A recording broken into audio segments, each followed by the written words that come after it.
$10K friends, one by one. Rob Lawless, spreading fun. Spreading fun. 1 hour chats, hearts connect. Real life stories, no pretext. No pretext. Meeting the world face to face. Give it up for Rob 10K.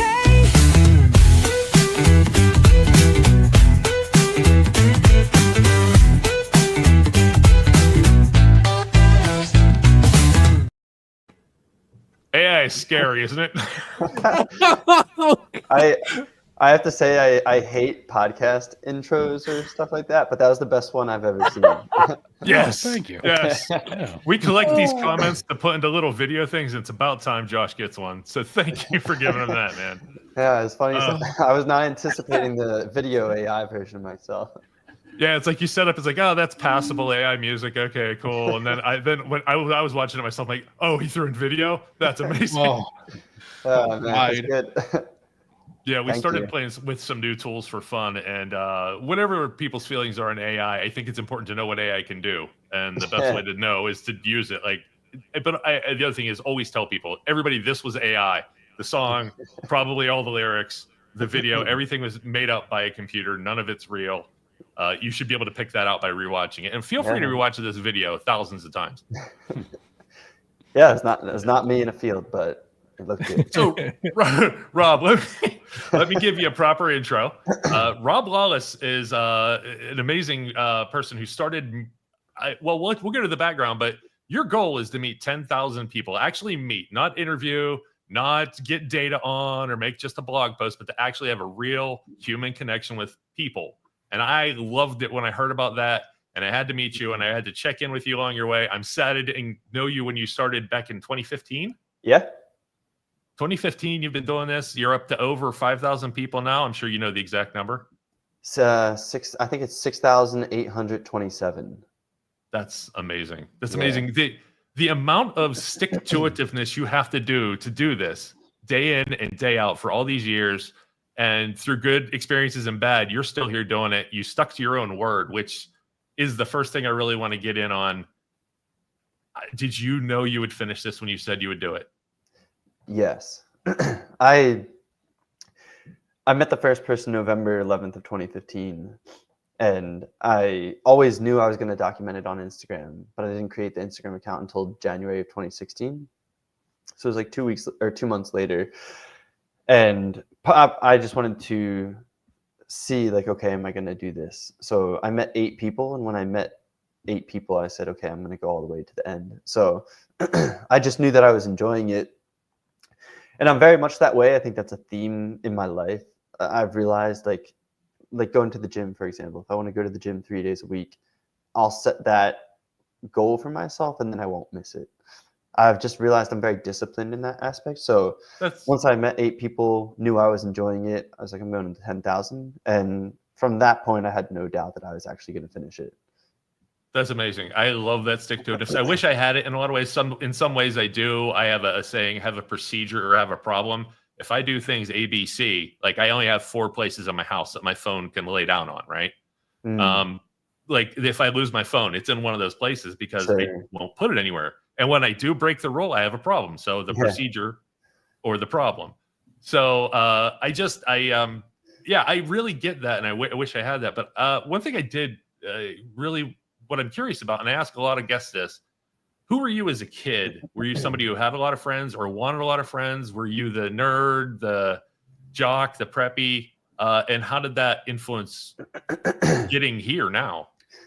Yeah, so I'm the youngest of 3 kids in my family. I grew up in the suburbs of Philadelphia in a town called Norristown, near Valley Forge, near King of Prussia, if you're familiar with either of those. But A little bit.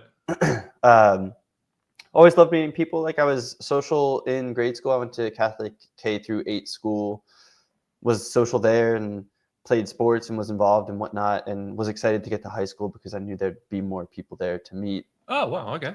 And was social in high school as well. And then both my older siblings went to Penn State and I followed suit. I went to Penn State as well. And because both of them went there, I had an idea of what I could get involved with.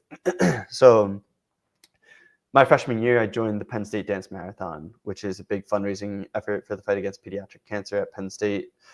And so August of freshman year, I had this home of friends where I joked that they were the ones who taught me how to party Thursday, Friday, and Saturday night and still wake up and go to class the next day. But Good friends. yeah, they're good friends. They taught me balance, and that was the beginning of me getting involved. And then I joined a fraternity that was restarting. I would do Habitat for Humanity trips over spring breaks. I was a tour guide for prospective students. I was a homecoming captain. And like high school too, I played soccer. I played golf for 2 years. I did National Honor Society, student council. I worked a part-time job. And if you go back to grade school, People. yeah, I played soccer, speech club, student rep. So always into those things. A lot of people ask, and they're like, "Okay, did you not have friends?" And this was a way to kind of Doesn't sound like it. overcome that. Yeah, no, I was a people person, and I realized that that was a strength of mine. And I think I was like the nice guy in high school. And so I just wanted to dive into that. Like I had a lot of patience when it came to meeting people and a lot of grace for hearing people's stories. And I knew that I enjoyed getting to know other people, especially during college. So when I went from that environment into the working world, I studied finance. So I did consulting for Deloitte and got into an environment where authentic connection was no longer really a thing. I struggled with that. I worked for a big finance company. It was the Yeah. opposite of socializing. Yeah, you are kind of People chess. there's a hierarchy for sure. And I thought consulting, like, oh, there'll be a lot of interaction with the clients and whatnot. And instead, I was just staring into a PowerPoint and Excel sheet for 12 hours a day. So that was difficult for me. And that was a big reason why I wanted to start the project. But yeah, and I always, like, I would say I had a big imagination as a kid. I grew up across the street from woods. So my brother, I think they were like 6th grade or 7th grade, and I was probably 4th, 5th, whatever. Whenever Lord of the Rings was the thing, my brother and his friends got branches and these big, strong rubber bands. And, yeah, and they got it counts. Yeah, pretty much. And they got bows from Walmart and broke the tips off and put cotton balls there, and they would play Lord of the Rings in the woods. So like, I loved that. That's awesome. And I think as I got older, I felt that childhood imagination slipping away, and I didn't want that to happen. And it was just something for me, I feel like I really, to continue to enjoy my life, I had to continue to have that part of me. And I think that's part of what I was seeking through this journey. I have to say, like, other than we're very different people. I'm the youngest of 5, and I'm chaos incarnate. Like that was the teenage, the heavy metal, the kid. But I'm always the person that I did the playing in the woods, Dungeons and Dragons, Nice. where I'm sure there was a lot of Lord of the Rings influence, just not from the movie. Sure. I did all that, and I loved meeting people and being involved, even though I tried to be antisocial and look. Even to the point where if I ran into somebody who was different from me in any way, I gravitated towards them. I wanted to know what their story was. I wanted to, like, what was it like growing up like you? Because I know what this is like. And I think that's kind of like, that's what brought you where you are. And that's kind of where I am here with my show. I get a chance to meet people I otherwise wouldn't talk to. I spend an hour, and I wish it's something that other people could just do normally. Like, hey, I'm going to go out to the bar and just talk to somebody for an hour. I'm not going to try to hook up. I'm not going to try to make a business connection. I'm just going to talk and get to know what their life is. Has it really, really enriched your life? I know the answer is yes. Yeah. But do you have any like stories or metrics? I hate using the metrics to somebody who worked in finance. But like, do you have any like way to measure that, or when it hit you? Yeah. I mean, it's all like, I met today, as an example, if we just take today, I met 3 people today. The first woman I met grew up in Soviet Union, Latvia, and was talking Millions about, of questions. Yeah, and was talking about her experience of leaving that, and she was Jewish, and like how they had closed all the Jewish schools, and there was no way to connect to her culture, and she ended up moving to Jerusalem. But all that aside, she said that she lost her brother when he was 31 years old, and how that was one of the biggest tragedies of her life. And I have 2 older siblings. My brother's 35, my sister's 39. And I think about that and I'm like, my brother's made it 4 years past where her brother made it. My sister has made it 8 years past where her brother has made it. And I think about stuff like that a lot. And I still have both my parents. I still have both my siblings. They're doing well. And I'm 34, and to be 34 and still have my immediate family, to me, is a gift. It is a Where I gift. where I think to other people who may not have gone on my journey, it's their expectation that their family's still alive. But you meet someone like that, and then the last girl I talked to today, I think she's 52, and I asked her, I said, "Do you still have both your parents?" And she said, "I do," but she said my dad was just diagnosed with pancreatic cancer, and it's not looking good. And so No. the tears start to flow during our conversation, and for me, it's the realization that I'm not always going to have my mom, and I'm not always going to have my dad. And if I can have that realization before they're gone, I can change the way that I spend time with them while I still Yeah. have them, and I can more actively appreciate them. And so I say that's probably one of the greatest personal gifts that I've gotten out of the journey. But that's like a thematic thing. Very tangibly, the apartment that you see me in right now is the result of someone I met through my project. I was on a 9-month sublet in Philly, and I needed a place to stay because that was ending. And I put out a call to Instagram, and this guy that I had met a few months prior said, "Send this woman a referral. Tell her you're a friend of my girlfriend's. There's a unit opening up in her building. This woman is the landlord. Like, she owns this particular unit." Right. So I ended up moving in here. That guy moved in with his girlfriend. He lives like on the other side of that wall. I hear him when he's taking his dog out in the morning. And so this location is a result of someone that I met. I do keynote speaking now, and the suit that I wear on stage was made for me for free by someone that I met through my project. And a lot of the gigs that I Jeez. get are from people I've met through my project. Actually, the reason I became a keynote speaker is because I met a girl in August of 2019, and she was a keynote speaker, and she told me there was room for me in the industry. Without her, I wouldn't be on stages today. Right So on. it's that, and it's like I went to a concert on January 16th for this band. I'm gonna butcher the name, but it's La Imperatrice. It's like, imagine that, but said in a French accent. They're kind of like I Daft just Punk. did, but I can't even try. Yeah, they're kind of like Daft Punk, but a band, very like French pop.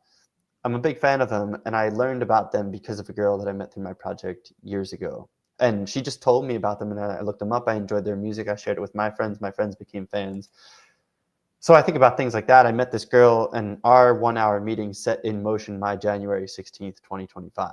So those are just a handful of examples, but I could share for the next hour all the examples.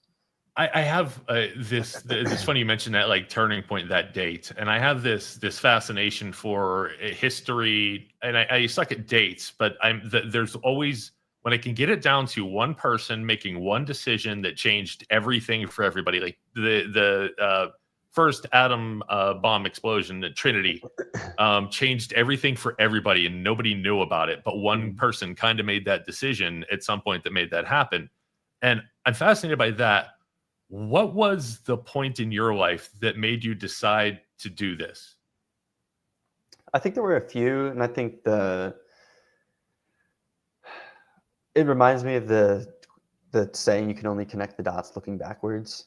So the Okay, dots for yeah. me, I think in high school, I worked for a financial advisor. And that was important because he had a company of like 10 people, and he was doing really well for himself. And I had grown up in this white collar corporate. My dad worked for Verizon for 35 years. So that experience taught me that you don't need to be at a big corporation to be successful. You can run a small operation. So that kind of put the bug of entrepreneurship in my mind. And then being at Deloitte Consulting and not really enjoying my lifestyle there, and having studied entrepreneurship and had an interest in it, in January of 2014 is when I first came up with this idea. And I thought, initially I'll meet 10,000 people for 10 minutes at a time, and I'll do it in a year. And that version of me was thinking, okay, I'll do this. BuzzFeed will write an article. I'll never have to work another day in my life. Very naive. Hey, it was And possible back then, but maybe, yeah. yeah.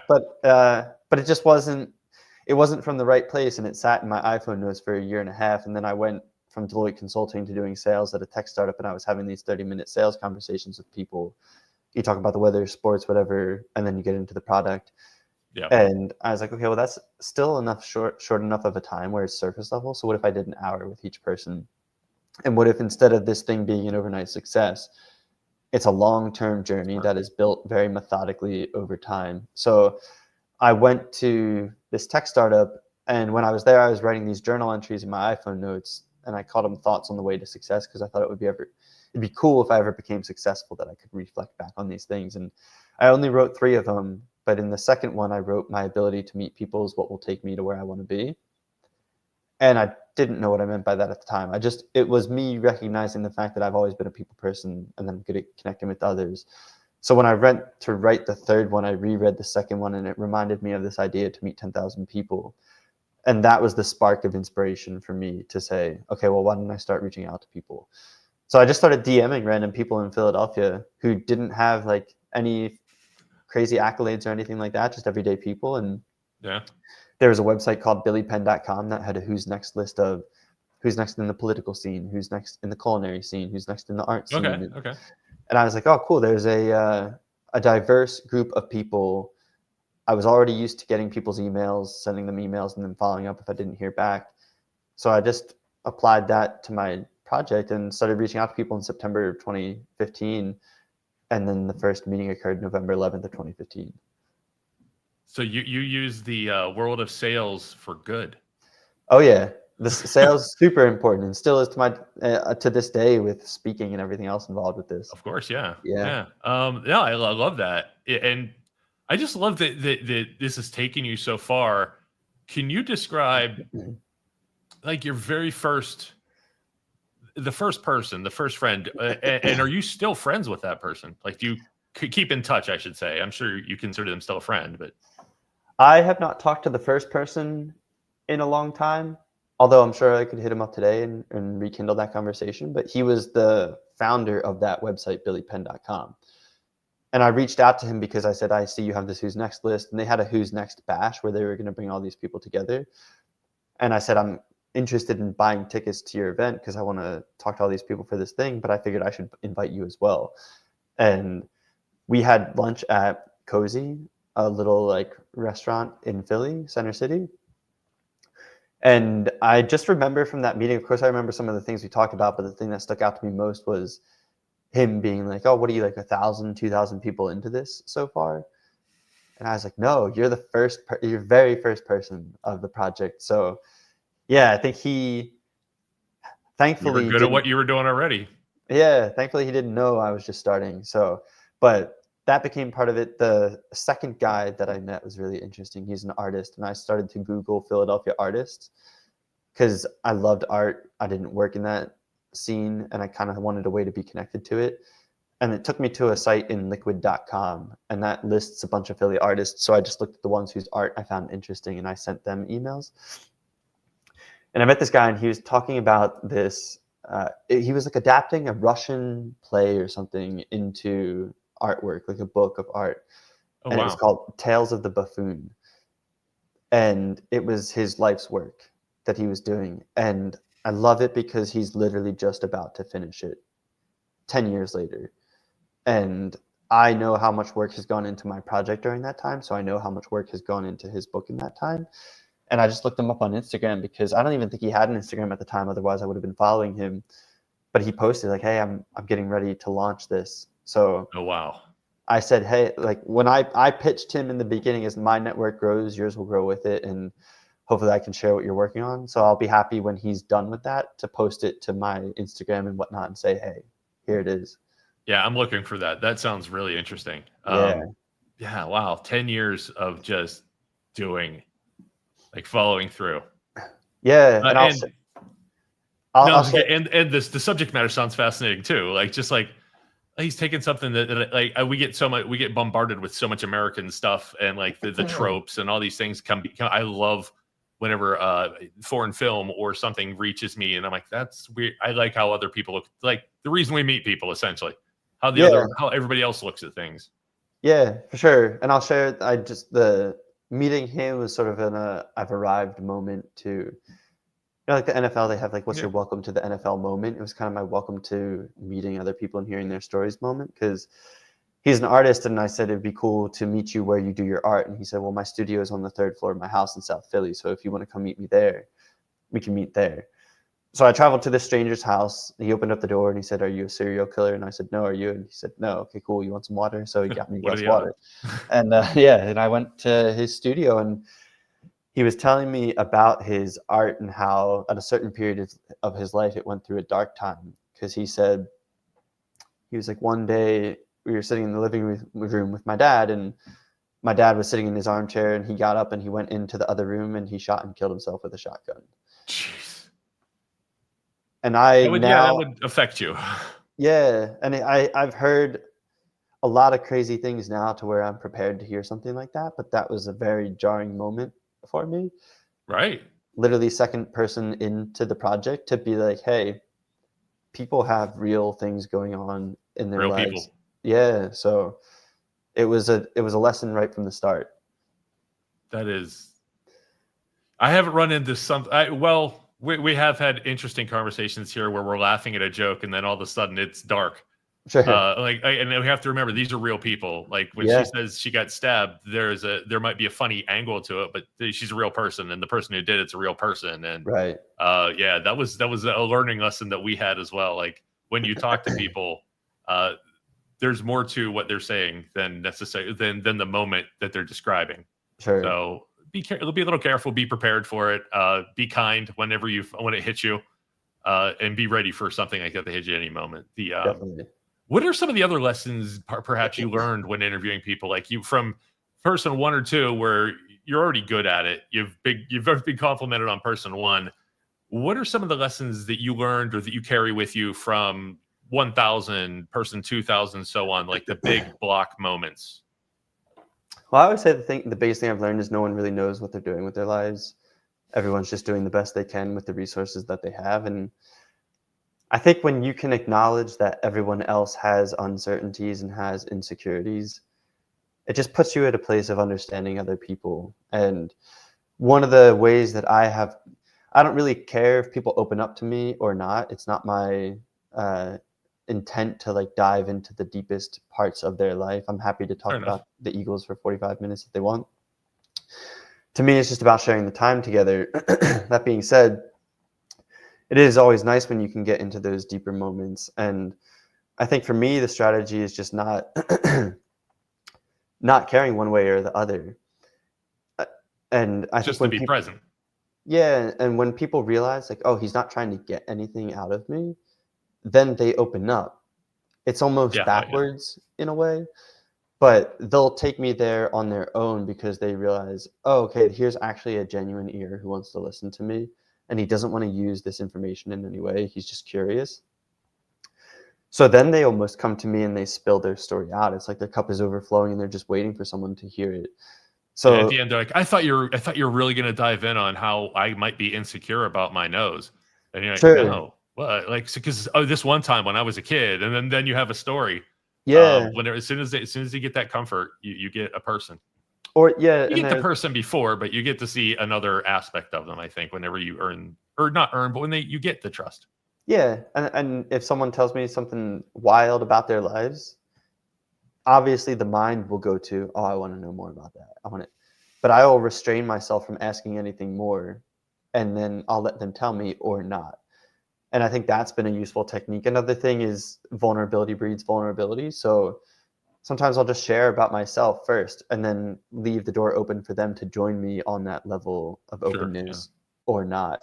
Um, but the way that I get to know people is I think about their lives like a timeline, and I'm just trying to fill out that timeline to the best of my knowledge because we all have a childhood, an adolescence, adulthood, a future, and I now in my keynotes I talk about this friend framework, and it stands for family and relationships. The I is industry, like education into career. The E is entertainment, and the ND is needs and dreams. Right. So if you think about it, like we all have a family that evolves from our childhood into our adulthood. Some of us have parents that are divorced. Some of us have parents that are deceased. Some of us have parents that are together. It doesn't matter. We still all have a family dynamic that has an impact on who we are emotionally. And we all have an education story. Some of us dropped out ninth grade. Some of us got our PhDs. But we all have some education story and then something that we do to pay the bills. And like I will think and watch people's lives as they talk to me. And it helps too if this conversation is starting to stall. I can be like, oh, I really don't know what they were like when they were a teenager, so let me dive into that piece of their lives. Or we talked about work and education and their family and stuff, but I don't know what they do for fun, so let me dive into that piece of their lives. So it's just having that genuine curiosity Yeah. that is driving the conversations.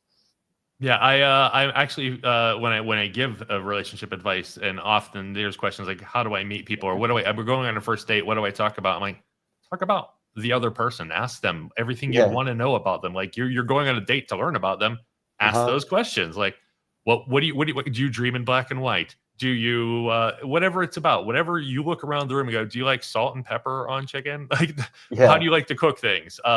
It can evolve. Just be open to learning. Like, what do you want to know? Think about it before you go on a date with them, what you'd love to know about them, and just let that take you. Make it Yeah. natural. Don't have a list. You can't have a list, even though I have a list right in front of me. My next question for you, by the way, is now. Yeah. Actually, I did. This is something that because we have rules for who we want to talk with. I was wondering, do you have rules for the people that you meet with now that like maybe you've had at the beginning or had to develop over time after? I'm not trying to dive into bad experiences, but do you have rules like that usually doesn't work out for me? I try to avoid stuff like this. No, and I can't point to a bad experience from the project, Wow, which is great. I'm thankful to be able that's to say amazing! that. Congratulations.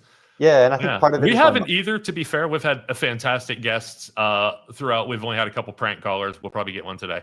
okay. But in general, yeah, I've been fortunate. The saying "people are good" actually applies, and I'm glad to hear that. But continue. I apologize for interrupting. Yeah, no, you're good. I mean, I've had conversations that are difficult where people give me one-word answers the entire time, and I'm sure you've seen that as well. And um, like they won't ask me a question the entire time, and then it's, oh, okay, I'm gonna have to carry us through for this 60 minutes. So that's difficult. But I've also met people, those people who come to me and they say, I struggle with social anxiety, and I thought this would be a really good way for me to push my comfort zone. And then in my mind, I'm thinking, okay, now I'm actually really proud of you for Yeah, showing up and even just giving one-word answers, because for I know trying. that's requiring it all. Yeah, and so, and I want this to be a positive experience for you, so you go out and do it again in the future.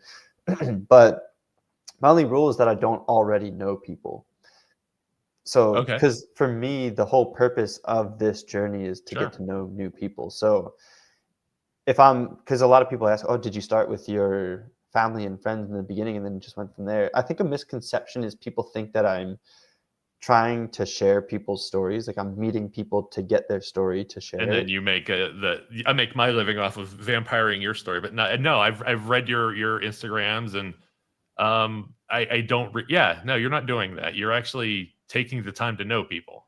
Yeah, I want to get to know people, and I'll share their story as a byproduct. Like the story is still part of it, but my interest is getting to know people so that the next time I see them, they're my friend and not a stranger to me. That's so when with the rules thing, and we'll get off this, I promise. Sure. You agreed to do our show. I'm sure you get asked to be on a lot of podcasts. You've been on the Today Show, which we're going to dive into a little bit. Do you have places you won't go? Or, how about this? How do you select the? I don't want to go to the negative. How do you select the places that you can have time for, like this show? Why would you give me a yes? Why would I give you a yes? Because you asked me to, and Ah, I have the time to do it. And yeah, I think if you're interested in my story, then I'm happy to have a platform to share what I'm working on. well, I'm glad And you're here. yeah, and I know what it's like to ask people to be part of something that you're working towards, and It's so there's a kinship in that. But um, I think sometimes if I get overwhelmed with things, like if I've got like 5 people that want to do podcasts in the same week or something, that's the crazy thing. I still want to do it with all of them. And then the other part of me will get exhausted and not do a good job of following up with it. So you did a I've good job of following up too. And so uh, I think the only things I wouldn't do is stuff that don't have like good intent behind them, if that makes sense. And I can't point to a I know specific exactly what you're talking about. example of that, but like I live in the wholesome side of the internet, and I don't really care to be in the sensational side of the internet. Like Same. there was a radio show that called, I don't even know how they called my dad, at my home phone. I Already guess. starting bad. Yeah, and then he called me, and then they called me and they said, "Hey, you're on air with so and so." It wasn't like a, "Hey, do you want to be on the show?" It was like, "You're on Do you air." agree? Like, And so immediately you're on air, and then you're thinking, okay, well now I'm kind of trapped in this scenario. And they were like, it was just, they were talking about the people that I met, and they're like, "Oh, well, you met with this girl, she's pretty good looking, like, were you trying to sleep with her?" And I was like, "No, I was trying to meet with her." And they're like, "Well, what about this girl, she's pretty good looking?" And I was like, I understand like the funny angle you're trying to take here, but I was like, you're grown men, and you're trying to belittle a and they project. fully understand, like, and I don't mean this in a negative way, what brand is. Like, Right. you might be do certain things off camera you would never do, or not, I say camera, in your private life, you wouldn't necessarily associate with what you're doing. I don't think they're very different, but that you know, I don't know. People don't, they understand that you would never talk that way about your guests. They understood that when they called you. That's like very insulting that we're going to trick you, or maybe you are a sleaze bag that, like, Right. yeah, they knew better. They were trying to get you to react negatively. Of They had course. to be. That's all they Yeah. wanted, was to And I'm not, not be genuine.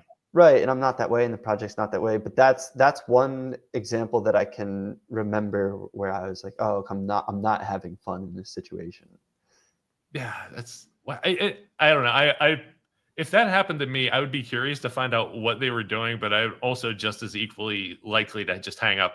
You're live on the air. No, I'm not. Like, Right, and no, like, because as soon as you hear that, you know there's no win. yeah, exactly, and you could probably tell at this point. We've been chatting for like 45 minutes, but I'm a kind of like a stoic individual, and I'm kind of like focused on the goal. I'm very laid back and casual, so things like that I don't really get animated around. I just kind of sit back and I'm like, "Oh, I see what you're trying to do." So I don't think it went where they wanted either, but yeah, very interesting. Good for you. Good for you. Yeah. Ruin their segment that they didn't Yeah, plan with you exactly. first, Uh-huh. and I'm all for it. It's not. I liked what Howard Stern did back in the day. It's been done. Can we move on? Sure. And again, I enjoy some of the non what's the word I'm looking for, the non PC or the non whatever parts of the internet. I enjoy Sure. some horrible humor things, but what I want to put out there is the opposite. I want to put better into the world. I want to just inspire one person to do better, or to Right. have a good day. Not even hopefully somebody sees this and, like, they go, "Man, I'm glad he mentioned that people are good all around." Sure. Have you inspired any other people to go out or to meet a bunch of people, or even to do similar to you where they document who they're meeting, then they have a different goal slightly? Do you know of these people? How do you interact with them? I do. I've had a handful. There was a girl in Boston who met over 30 people one-on-one for an hour each. I don't know. I don't think she's still going with it, but there were two cousins in Toronto that each met over 100 people. There was a guy in Germany that met 30 people. There's a girl in Ethiopia who is working towards meeting 100 people. I think she's met like 50. There's a guy in India who's trying to meet 1,000. He's met over 100. There's a girl in Brazil right now who's trying to meet new people. So I You're love that. literally changing the world. Yeah. That one decision you made, that you wrote in your notebook, even Mhm. that has changed the world. Like, whatever happens in your life, you've changed everything. Like, it's amazing. If you never did that, she might not have met somebody who changed her life, who then changed, like, if you did a heat map of what you've done on this planet, it's amazing.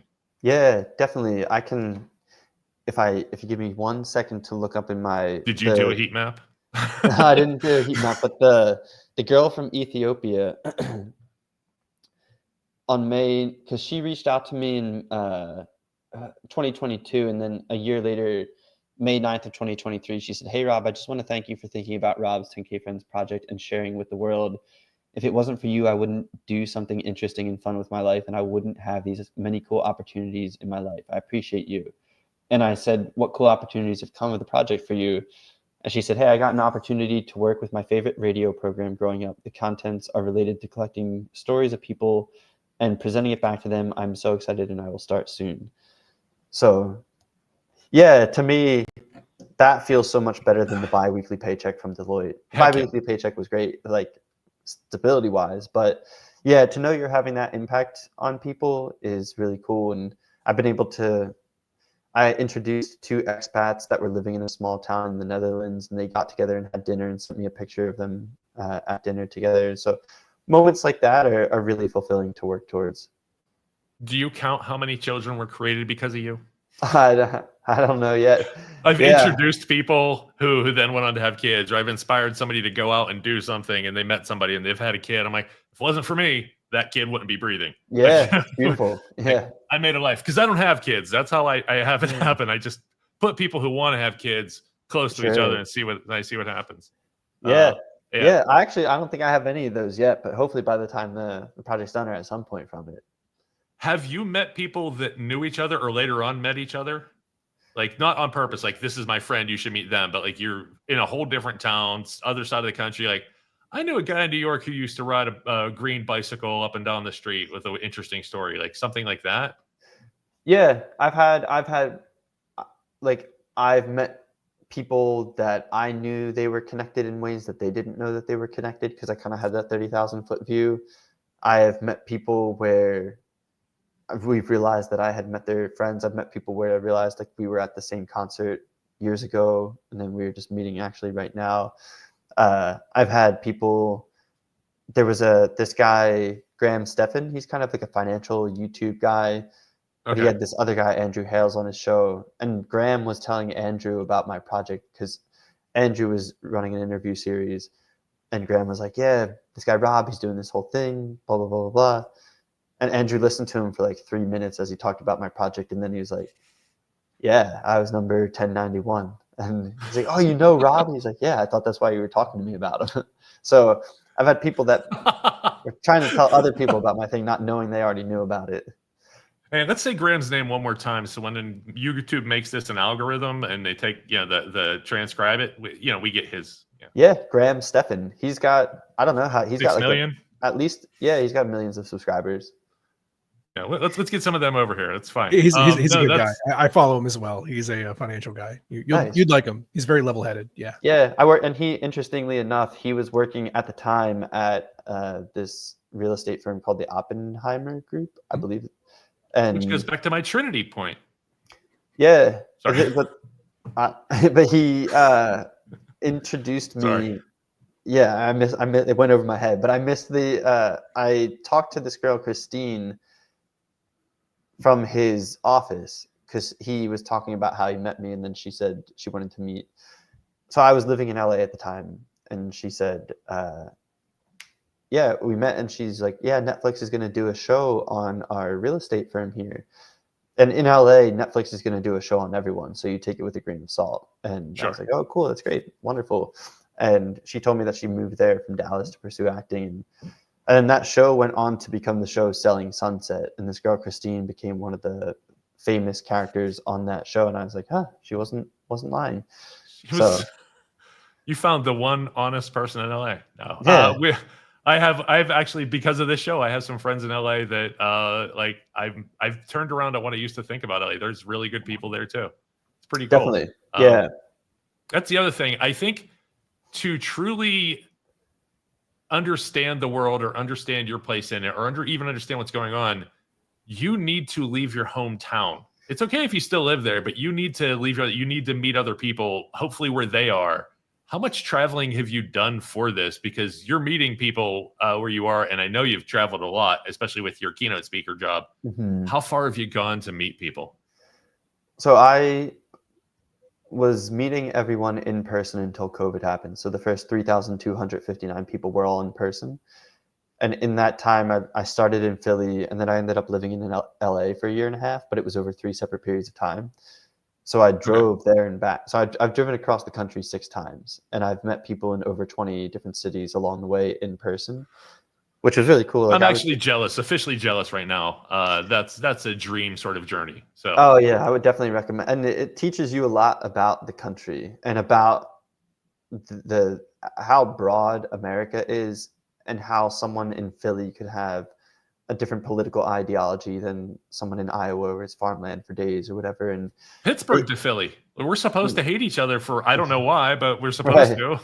But we are different in a lot of ways. I've enjoyed being, last time I went to Philly, I had to Philly, blah, blah, blah, and I get to Philly, and it's a wonderful city, and I loved everything about it. That the main city building. I can't remember the name of it. Is City beautiful. Hall. City Hall is beautiful. It's an Yeah. amazing building. I had ran into, and it just everything was great there. And I don't understand why I'm not supposed to like Philly. Yeah, it's cool to see the country, and yeah, of course, with the keynote speaking, I've hit a bunch of different cities in the U.S., but the furthest my keynote speaking has taken me, which is also the furthest that I've traveled to meet someone, because I met 13 people when I was there, is Bangalore, India, which is really cool. And very cool. Yes. Second to that would be Berlin. I spoke in Berlin in September, and then I spoke on a 6-day cruise in October. So that took me to Cozumel, Mexico, and the Grand Caymans. So those are all kind of like the international spaces that I've gone for my project. But India was really great because you go into this space, and I'm really big on approaching things with like a beginner's mindset, like going to India and not thinking, well, I'm American, this is how things are supposed to be done. I'm like, no, Right. you go to India, and the way they do things there is the way things are supposed to be done. So Agreed. the way that they drive in traffic is normal. The fact that there are cows in the street is normal, and that's right for And where you will they stop are. for them for however long they take. Yeah, and I was happy to just be like a humble guest in their country. Yeah. And I had a blast. I'm going to Iceland soon, and I'm reading up on it, the culture, how to be a good citizen on their soil. Exactly. Yeah. Yeah. I could be an American, but they've seen that. I want to be somebody who I'm going there because I am fascinated with the land and the people, and that's what I'm going to be when I'm there, is somebody who's learning. Yeah. I can send you an Instagram account to check out for Iceland. A girl, I think she's an American expat there, but she's been there for years, and she's got like hundreds of thousands followers, and she's got like shows off all the things to do there. Please do. Yeah, absolutely. I hate to over-explore an area before I go, but I don't think that's possible with Iceland. I can't wait to go. It's in a couple months. That'll be awesome. Yeah. So I did want to get in, talk definitely about your keynote speaker job. So let me start here from my level of ignorance. The keynote speaker in my life was the guy who showed up in my high school auditorium, and he told us about the world. He had a personal story. He then translated into something that could apply to us and gave us hope for the future. We had some very heavy more. We even had a band called, I remember this, we had a band called The Edge, and they sang a whole bunch of positive songs, and every second or third song they would have some speech or story about how we can do better and great in school and be great citizens. It was hilarious, and they were a good band. Okay. But what is a keynote speaker? And you mentioned how you got into it, so I don't necessarily want to start there, but I will ask some questions like, what is a keynote speaker specifically? What do they do? What do you do? So a keynote speaker is, I guess I would define it as, in the context of what I've done, it's like a person that an association or a company or an event hires to kick off a conference or to close out a conference. So for example, I'm speaking to a bunch of student union college professionals this Sunday in New York City. And it's going to be like 800 professionals that are coming together to network with each other and to learn.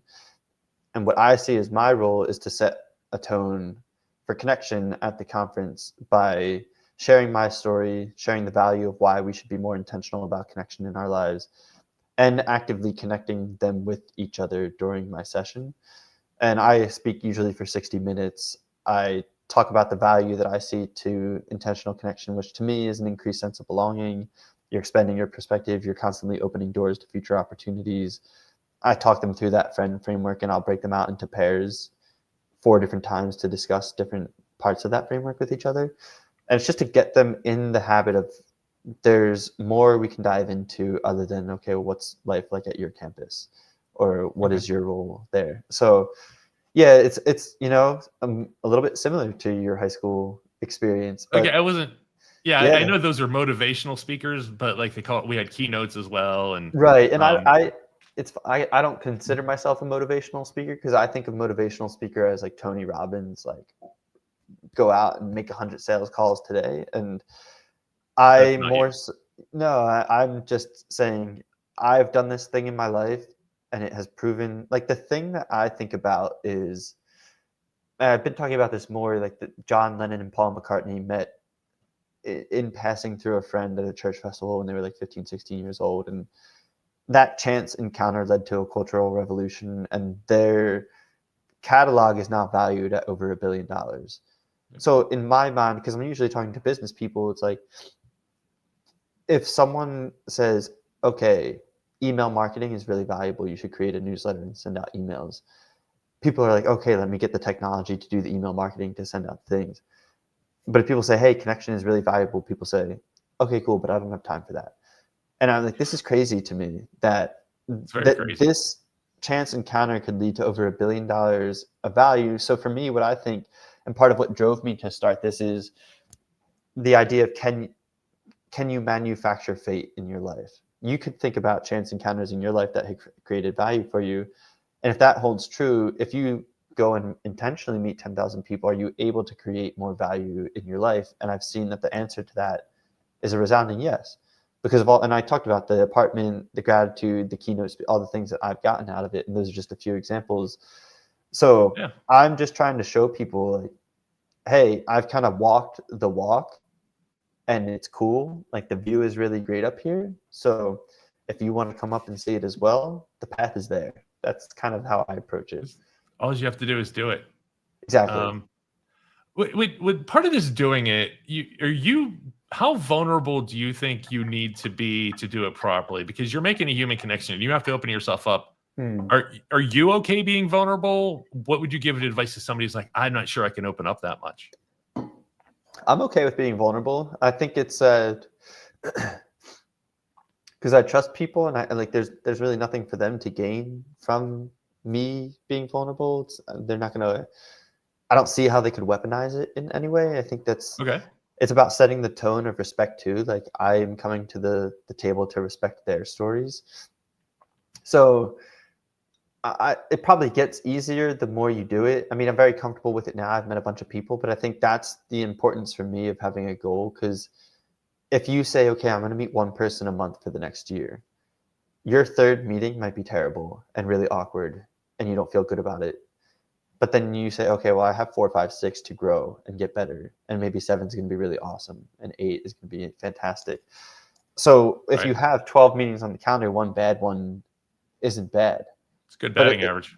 Yeah. And so if you were thinking about it in that way, you're giving yourself more space for failure. And I've always been, with my keynote speaking too, I'm like, I don't need to be the best speaker in the world during my first 2 speeches. I'm obviously going to be nervous. But if I try to be a really good speaker by my 200th speech, okay, then I can see the first 200 as a growth period. So same thing here. I remember my first interviews. I remember my worst interview, and I still feel bad that I wasted a person's hour. What I felt was a good interview. Hopefully they didn't feel the way I felt, but I knew I could have done better. And it's a learning thing. You can't pick up a guitar and be great at it. Exactly. Yeah. And so maybe you're not exactly vulnerable the first time, but I think you can get more and more comfortable with it the more you meet people. And that's why I think treating connection as a habit is so important, rather than just a one-off thing or a passive thing that comes up in your life. Yeah, I agree. And the thing that you've touched on a couple times, and every time you mention it, it kind of hits me. It's people always say it's hard to get ahead in life. And when I was running a business where I had to go out into bars every night until 2 a.m. and deal with bar owners, bar patrons, we had spokesmodels. I was out a lot and meeting a lot of people, but I always found myself invited to interesting things or in interesting situations or able to do interesting things. It was because I was constantly meeting people. It's almost proving the rule that it's not what you know, it's who you know. Mm-hmm. If you know people and you treat them well and you surround yourself with good people, hopefully as well, you will find that these opportunities are there. You are manufacturing your own fate. Your chance encounters are going to happen because you're having chance encounters.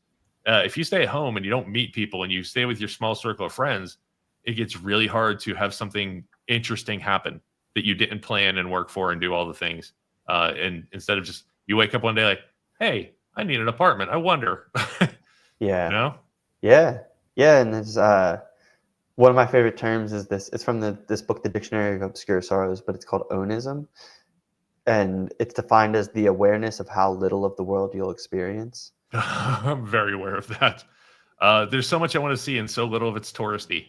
I would love I saw a YouTuber, Mike OK, hitchhike across northern China. by himself, very little money, with a backpack, a British guy just hitchhiking in a country where you don't really hitchhike, I don't believe.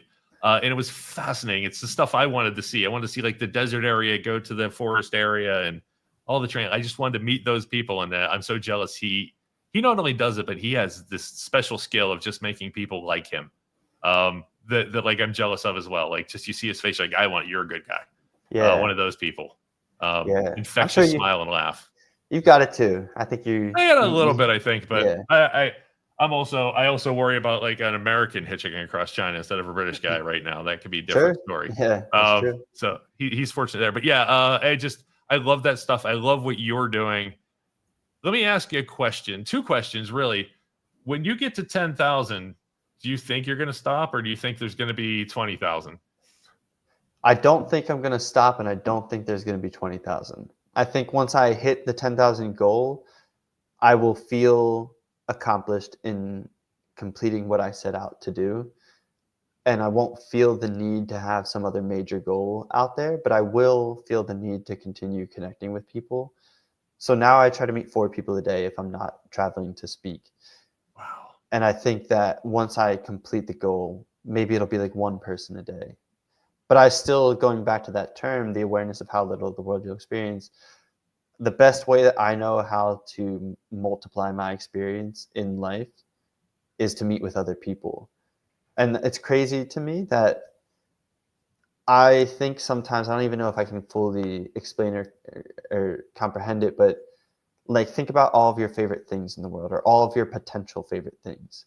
Some of my favorite things that I currently have in my life, I would not have come across if I didn't meet people through my project. So it's like, what else is a favorite thing of mine that I haven't experienced just because I haven't met the person to expose me to it yet? Right. And I want to meet those people because I know they're going to lead to those things. So yeah, I hope that I'm continuing to meet people intentionally until the rest of my life.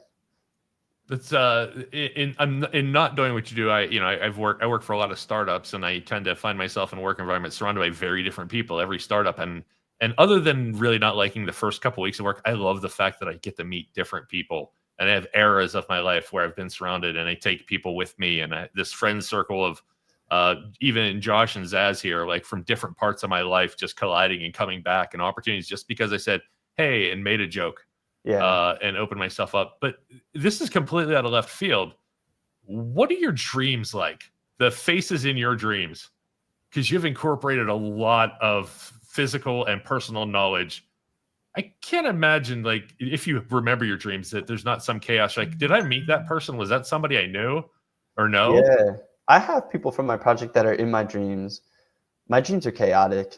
They're like, my friends made fun of me because I had a dream where I like tamed and rode on a rhino, and it like shot off into the air. Like there's no rhyme or reason to my dreams. But what is interesting is when I meet with people in person, I don't take notes or anything, and then I write their story afterwards, and I try to capture them as accurately as possible. And it's similar to like if you have dreams where I have a recurring dream where I have a test that I did no studying for, and I'm like, why did I not study for this test? Or that old friend of mine. Yeah. Also my locker combination. Okay, yeah, I've never had that one, but or like being on stage on a play, and I never looked at the lines beforehand. But I'll have dreams where I'm talking to people, and I'm like, I didn't pay attention to anything that they said. Like, what am I going to write about them? And then I'll realize, okay, Rob, you're sleeping. Like, you don't have to remember this story. You're just sleeping. Like, let it go. You can go to bed. So that it's infiltrated my dreams in that capacity. All right, and before we get out of here, we're going to do 2 things. We have 5 minutes left-ish, and I really appreciate your time. So thank you. The first thing I definitely wanted to I want to give you a plug so where people know how to book you, find you, all that fun stuff. Before we go, I just had this question in my head, and I think it just evaporated. I wanted to know, 2 questions because I remembered the other one. Yeah. Wait, is this going to be a book?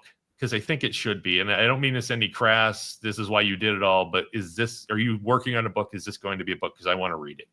Yeah, I always tell people I have no desire to write a book, but it'd be really dumb of me not to write a book. And I think the interest is there for people to know. And just so many lessons learned even.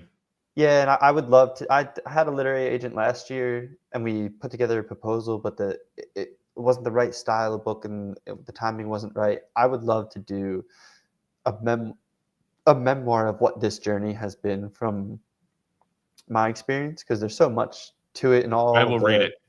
yeah, there's the whole like entrepreneurial thing of getting to a point of stability, and the cycles of confidence and doubt that have come along with that, and going from being a Deloitte consultant to how people perceive you when you're just meeting 10,000. It's a whole thing, but I would love to share my stories supported by the stories of people that I've met along the way who've really inspired me and changed my path. And I think that would be really cool. So Yeah. someday. I would like to. I want to encourage you. I always try to leave with encouraging people to do something purely for me. Yeah, Like this is what I want you to do. sure. So feel free to ignore it. I did have one question. Then we're going to go to tell everybody how they can find Rob Lawless, find his Rob's 10K friends, even find out about his keynote speaking and how you can be a friend too. Yeah, Rob, my last question. You were on the Today Show. First off, how cool was that? that was cool. Although I will say the Kelly Clarkson show was better. Not better. It was the Today Show was virtual, so I called into that from my sister's Oh, right, childhood 20, yeah. bedroom. It was 2020, an amazing experience, and I'm very happy to do that. The Kelly Clarkson show was, I'll say, more memorable because the entire audience was made up of people that I had met through my project.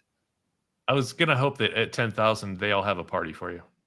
Yeah, yeah. So we'll have to have Zoom options too, since I've met people from over 90 countries. But yeah, that was probably the most people from my project I've had in one room to date, and that was in 2019. And that was definitely, flew out to LA. The black car picked me up from the hotel, drove me to the studio door, and they put you in the green room, and I had a Real panic attack for celebrity 3 guest hours. treatment. That's awesome. Yeah, Yeah, we don't do that.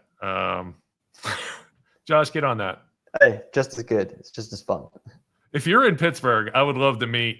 I'd love to show you around. I know you said you were here for a while earlier. But yeah, if you're ever around, please let me know. Yeah, Dinner's on me, sir. thank you. Yeah, I will definitely take you up on that, and I hope to be back sometime. Thanks for being on the show. Everybody, Rob, tell everybody how they can get a hold of you and what your website is and all the good details.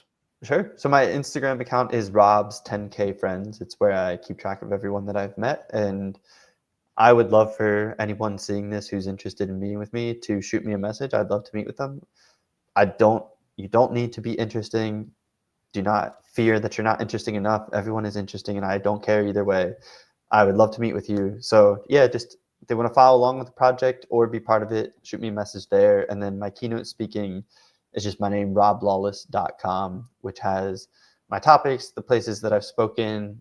Spoken at some bigger companies like Fox Sports and Intel and Tubi, and my demo reel is up there. So yeah, if anyone wants to hire me, that would be great too. But yeah. How can you not want to hire Rob? Like, I just can't imagine if you're on stage for an hour in front of a whole bunch of people, as soon as you walk off stage, they have something to talk about you. Mm-hmm. You know, like that, you're an icebreaker in and of yourself. Like, do you believe that guy did that? Is this like, and then like, no, I saw interviews. I'm his friend, actually. I know who he is. Yeah. So yeah, you are the icebreaker in the hardest, coldest room, because I've been to meetings. I've been on convention floors, and it's so hard to make connections. It's so hard to like just be not just hand somebody a card and keep walking. Sure. So, hey, thank you for everything you've done to change the world. Thank you for being a guest of ours. Thank you for being an amazing person. I really loved meeting you, Rob. I can't wait to see where this goes. Thank you for your time. Yeah, likewise. Thank you for the encouragement and for giving me the platform, and really great to be on the show. And I'm looking forward to when you and I spend an hour together. Awesome, sir. Have a good one. Everybody have a great night. Be safe.